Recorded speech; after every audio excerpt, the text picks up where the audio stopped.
આજે આપણે બનાવવાના છે મસ્ત મજાની લચકા જેવી મગની દાળ। બનાવવાની રીત એકદમ સિમ્પલ છે। લગભગ અડધો પોણો કલાકમાં દાળ બનીને રેડી થઈ જાય છે જો પલાળીને રાખી હોય તો। ફ્રેન્ડ્સ, આજે આપણી આખી ફૂલ કાઠિયાવાડી થાળી રેડી કરી છે। તો ચાલો ફટાફટ આપણે મગની દાળ કેવી રીતના બનાવવાની એ શીખી લઈએ। મગની દાળ બનાવવા માટે ફ્રેન્ડ્સ, આ તમે જોઈ શકો છો આપણે છોતરા વગરની મગની દાળ લીધી છે। એક મોટો બાઉલ ભરીને આપણે મગની દાળ લીધી છે, જેને આપણે 3 થી 4 પાણીથી ધોઈ અને ઓછામાં ઓછા 3 કલાક પલાળીને રાખી છે। અર્જન્ટલી બનાવી હોય તો તમે એને ગરમ પાણીમાં અડધો કલાક પહેલાં પલાળી શકો છો। તો ફ્રેન્ડ્સ, આની એકદમ મસ્ત મજાની દાળ બને છે, લચકા જેવી એકદમ, અને આપણે ભાત સાથે પણ સર્વ કરી શકાય છે અને રોટલી સાથે પણ સર્વ કરી શકાય છે। તો ફ્રેન્ડ્સ, આપણે એક કુકર મૂકી દીધું છે અને ગેસ ચાલુ કરી દીધો છે ફ્રેન્ડ્સ। તો કુકરમાં આપણે 5 પાવડા તેલ એડ કરવાનું છે। આમાં થોડુંક તેલ વધારે જશે, તો 5 થી 6 પાવડા આપણે તેલ એડ કરી દઈશું। ખાવામાં સુપર ટેસ્ટી બને છે, એટલી જ હેલ્ધી પણ હોય છે આ રેસીપી। મગની દાળ આમે પાચન શક્તિ માટે ખૂબ જ સારી હોય છે અને પચવામાં એકદમ જ હળવી હોય છે। અને ક્યારેક કાંઈ શાકભાજી ન હોય તો ઇન્સ્ટન્ટ તમારે બનાવવું હોય તો દાળની પણ જરૂરત નથી પડતી અને શાકની પણ જરૂરત નથી પડતી। શાક અને દાળ બેવના ટેસ્ટ આની અંદર જ આવી જાય છે। તો ફ્રેન્ડ્સ, હવે તેલ આપણે એડ કરી દીધું છે। તેલ થાય એટલે આપણે લસણ એડ કરવાનું છે, જે આપણે ઓલરેડી કાપીને રાખ્યું છે। લસણ થોડુંક એક્સ્ટ્રા એડ કરવાનું છે। એક ગાંઠિયો આપણે કાપ્યો છે, જેને બારીક કટ કરી લીધો છે આપણે। તો આપણું તેલ થાય એટલે આપણે લસણ એડ કરી દઈએ।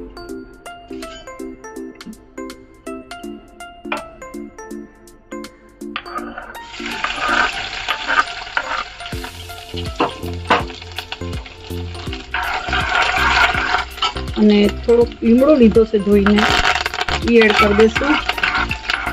લસણ વ્યવસ્થિત ચડી જાય એટલે એની અંદર આપણે દાળ એડ કરવાની છે, પણ આપણે પાણી કાઢીને પછી એડ કરશું। પાણીની હારે આપણે નથી એડ કરવાની।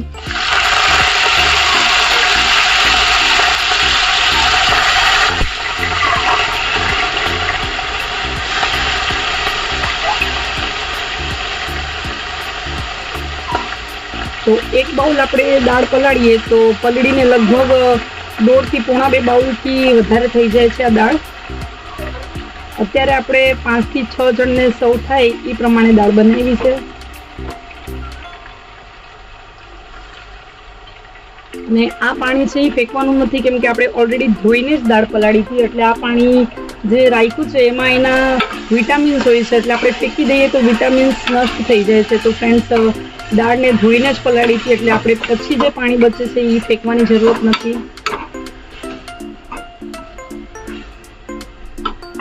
મસાલામાં તો આપણા જે રૂટીન મસાલા હોય છે ગુજરાતી, એ જ એડ કરવાના છે। તો હળદર છે 1/2 ચમચી, કાશ્મીરી મરચું છે 3 ચમચી અને સ્વાદ પ્રમાણે મીઠું લીધું છે। દાળ છે એટલે આપણે ધાણા જીરું એડ નથી કરવાનું, ટેસ્ટ બગડી જાય છે ધાણા જીરુંથી।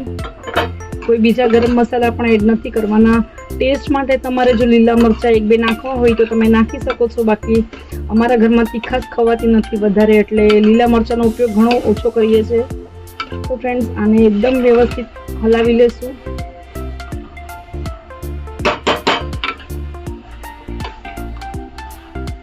અને આપણે આ પલાળ્યા પછી અડધું બાઉલ ભરીને દાળ હતી, તો હવે આપણે આખું બાઉલ ભરીને અંદર પાણી એડ કરવાનું છે, કેમ કે આ દાળ છે પાણી વધારે એબ્ઝોર્બ કરે છે। ચાલો, બધોય દાળમાં વ્યવસ્થિત ભળી ગયો છે, તેલ છૂટું પડવા લાગ્યું છે। હવે આ સ્ટેજમાં આપણે પાણી એડ કરવાનું છે, કેમ કે જ્યાં સુધી મસાલો બરાબર સોતરાશે નહીં ત્યાં સુધી દાળનો ટેસ્ટ નહીં આવે। કેમ કે ઘણીવાર એવું થાય છે કે મસાલો નાખીને તરત જ આપણે પાણી નાખી દેતા હોય તો દાળ એકદમ જ ફીકી બની જાય છે। તો અત્યારે આપણે જે પ્રોસિજર કર્યું છે એને લગભગ 2 થી 3 મિનિટ થઈ ગઈ છે મસાલો નાખીને। તો હવે આપણે પાણી એડ કરી દેવાનું છે।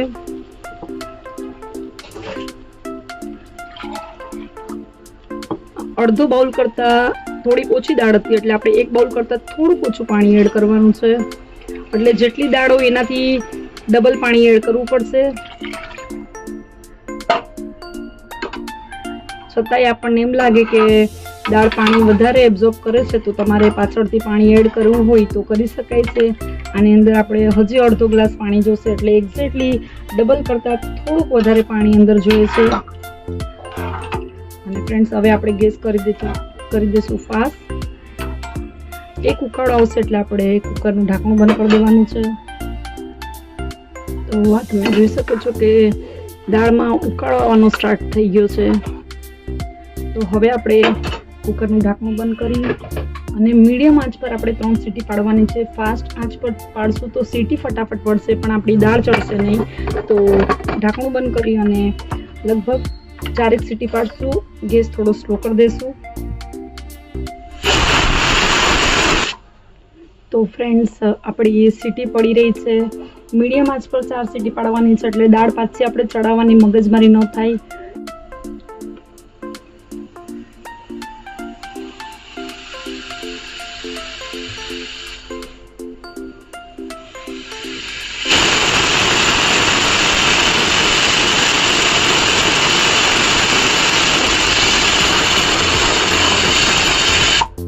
તો આપણી 4 સીટી પડી ગઈ છે ને આપણે ગેસ બંધ કરી દેવાનો છે. તો આપણું કુકર ઠંડુ પડી ગયું છે. આપણે દાળ ચેક કરી લઈએ. તો દાળ તો લગભગ રેડી થઈ ગઈ છે છતાંય આપણે જોઈ લઈશું. મસ્ત એકદમ લચકા જેવી ફ્રેન્ડ્સ દાળ બની ગઈ છે આપણી. હવે આપણે આપણી ડીશ રેડી કરી દઈએ. તો પ્લેટમાં ઓલરેડી ભાત લઈ લીધો છે આપણે અને એક વાટકામાં આપણે દાળ લઈ લઈશું. ખાવામાં ટેસ્ટી અને હેલ્ધી એવી આપણી મગની દાળ એકદમ સર્વ કરીને રેડી કરી દીધી છે. ગાર્નિશિંગ માટે થોડીક કોથમીર આપણે રાખી છે જે સ્પ્રિંકલ કરી લેશું.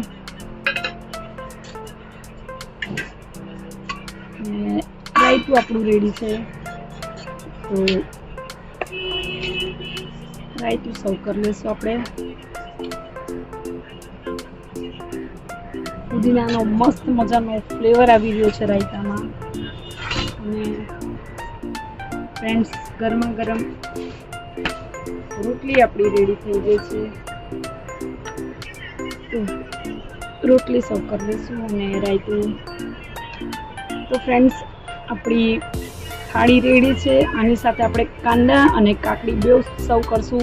રાયતું ઓલરેડી છે પણ કાંદા અને કાકડી વગર થોડીક ડીશ અધૂરી લાગી રહી છે. તો આપણે કાંદા અને કાકડી સર્વ કરી દઈએ. તો કાંદા અને કાકડી સર્વ કરી લે હારે આપણી પૂરી ડીશ ફ્રેન્ડ્સ રેડી થઈ ગઈ છે. તો મગની દાળ, ભાત, બુંદીનું રાયતું, રોટલી અને કાકડી કાંદા સાથે આપણી આખી ડીશ રેડી થઈ ગઈ છે. તો ફ્રેન્ડ્સ મગની દાળની જે આજે આપણે રેસીપી બનાવી છે જો તમને પસંદ આવી હોય તો પ્લીઝ લાઈક કરજો, તમારા ફ્રેન્ડ્સમાં ફેમિલીમાં શેર કરજો અને મારી ચેનલને સબસ્ક્રાઈબ ન કરી હોય તો સબસ્ક્રાઈબ કરજો. સાથે જ બેલ નોટિફિકેશનને ક્લિક કરજો જેથી આવવાવાળી મારી બધી જ રેસીપીની નોટિફિકેશન તમને મળતી રહે. Thank you.